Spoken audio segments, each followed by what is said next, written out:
നമസ്കാരം. അടുത്ത ആഴ്ച നിങ്ങൾക്കുള്ള ഗൈഡൻസ് ആണ്. നിങ്ങളുടെ മെയിൻ ഫോക്കസ് എന്തായിരിക്കണം എന്ന് വെച്ചാൽ നിങ്ങളുടെ തീം ഓഫ് ദ വീക്ക് എന്ന് വെച്ചാൽ കിങ് ഓഫ് സോർട്സ് ആണ് വന്നിരിക്കുന്നത്. നിങ്ങൾക്ക് പല കാര്യങ്ങളിലും ഒരു മെൻ്റൽ ക്ലാരിറ്റി ഉണ്ടായിരിക്കും. ബുദ്ധിപൂർവ്വം പ്രവർത്തിക്കുക, ആലോചിച്ച് പ്രായോഗികമായി തീരുമാനങ്ങൾ എടുക്കുക. നിങ്ങൾക്കൊരു നേതൃത്വ ഗുണപാഠവമുണ്ട്.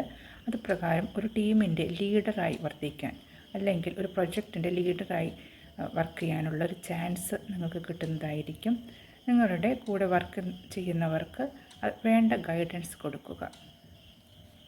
അതാണ് നിങ്ങളുടെ പ്രധാന ഫോക്കസ് തീം. നിങ്ങൾ നേരിടുന്ന വെല്ലുവിളികൾ എന്തൊക്കെയാണെന്ന് നോക്കാം. ക്യൂൻ ഓഫ് കപ്സ് ആണ് വന്നിരിക്കുന്നത്. അധികം ടെംപ്റ്റേഷനുകൾക്ക് നിങ്ങൾ വശംവദരാകരുത്. വികാരങ്ങൾക്ക് അടിമപ്പെടരുത്. പ്രായോഗിക തലത്തിൽ പ്രവർത്തിക്കുക. അതിനുള്ള സമയമാണ്. ക്ലിയറായിട്ട് ആക്ഷൻ, ഇൻ്റലിജൻറ്റ് ആക്ഷൻ അങ്ങനെയാണ് പറയുന്നത്. ബുദ്ധിപൂർവ്വമുള്ള ഫോക്കസ്ഡ് ആയിട്ടുള്ള ആക്ഷനാണ് നിങ്ങൾക്ക് വേണ്ടത്. അതിൽ നിന്നും വ്യതിചലിക്കാവുന്ന തരത്തിലുള്ള മറ്റുള്ള പ്രലോഭനങ്ങൾക്കൊന്നും അടിമപ്പെടാതിരിക്കുക.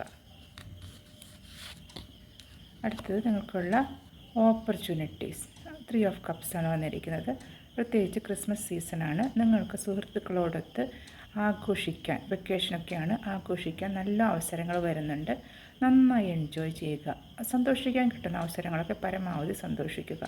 നമ്മൾ പുതുവത്സരമാണ് വരുന്നത്. അപ്പോൾ നമ്മളിൽ പോസിറ്റീവ് എനർജി നന്നായിട്ടുണ്ടായിരിക്കണം. പുതുവത്സരത്തെ വളരെ പോസിറ്റീവ് എനർജിയോടുകൂടി സ്വാഗതം ചെയ്യാൻ തയ്യാറാവുക. പുതുവത്സരം നിങ്ങൾക്ക് എല്ലാവിധ നന്മകളും കൊണ്ടുവരും. അടുത്തതായി എന്ത് ആക്ഷനാണ് എടുക്കേണ്ടതെന്ന് നോക്കാം. ജസ്റ്റിസാണ്. നീതിപൂർവ്വം പ്രവർത്തിക്കുക. നിങ്ങൾക്ക് പലതരത്തിലുള്ള ചാൻസുകൾ വരും. നീതിപൂർവ്വം പ്രവർത്തിക്കുക. ആലോചിച്ച് എല്ലാവർക്കും നീതി ലഭിക്കുന്ന തരത്തിൽ ഉള്ള ആക്ഷൻസ് എടുക്കുക. ജോലിസ്ഥലത്തായാലും വീട്ടിലായാലും സമൂഹത്തിലായാലും ഒരു പ്രശ്നം വന്നു കഴിഞ്ഞാൽ നീതിയുക്തമായ തീരുമാനമെടുക്കാൻ നിങ്ങളെ പലരും സമീപിച്ചെന്നിരിക്കും. മുഖം നോക്കാതെ നിങ്ങൾ ശരിയായതെന്തോ അതിൻ്റെ കൂടെ നിൽക്കാൻ ശ്രമിക്കുക. അതായത് ഔട്ട്കം ക്യൂൻ ഓഫ് പെൻറ്റക്കിൾസ് ആണ് വന്നിരിക്കുന്നത്. നിങ്ങൾക്ക് എല്ലാ വിധത്തിലുള്ള മെറ്റീരിയൽ ബെനിഫിറ്റ്സ് ആണ് വരാനിരിക്കുന്നത്. ഒരുപാട് സാമ്പത്തിക അഭിവൃദ്ധി വരുന്നുണ്ട്. സാമ്പത്തിക അഭിവൃദ്ധി മാത്രമല്ല, എല്ലാ തരത്തിലുള്ള അഭിവൃദ്ധി. അതായത് അബണ്ടൻസ് എന്ന് വെച്ച് കഴിഞ്ഞാൽ ആരോഗ്യം, അറിവ്, മനസ്സമാധാനം, സന്തോഷം, ഇത് പണത്തിൻ്റെ കൂടെ ഇതെല്ലാം കൂടി നിങ്ങൾക്ക് വരും എന്നാണ് പ്രവചിക്കുന്നത്. പക്ഷേ ഇതിനു വേണ്ടി നിങ്ങൾ എന്ത് ചെയ്യണം? കിങ് ഓഫ് സോഴ്സ് എനർജിയിലേക്ക് വരണം. അതുപോലെ പ്രവർത്തിക്കണം.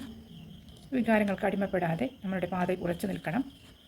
പരമാവധി സുഹൃത്ത് ബന്ധങ്ങൾ സൂക്ഷിച്ച് സന്തോഷിക്കണം, ആഘോഷിക്കണം, പോസിറ്റീവ് എനർജി നിറയ്ക്കണം, നീതിയുക്തം പ്രവർത്തിക്കണം. ഇത്രയും കാര്യങ്ങൾ ചെയ്തു കഴിഞ്ഞാൽ നമുക്ക് വരുന്നത് ക്യൂൻ ഓഫ് പെൻറ്റക്കിൾസ് എനർജിയാണ്. എല്ലാവർക്കും നല്ലൊരു ആഴ്ച ആശംസിക്കുന്നു.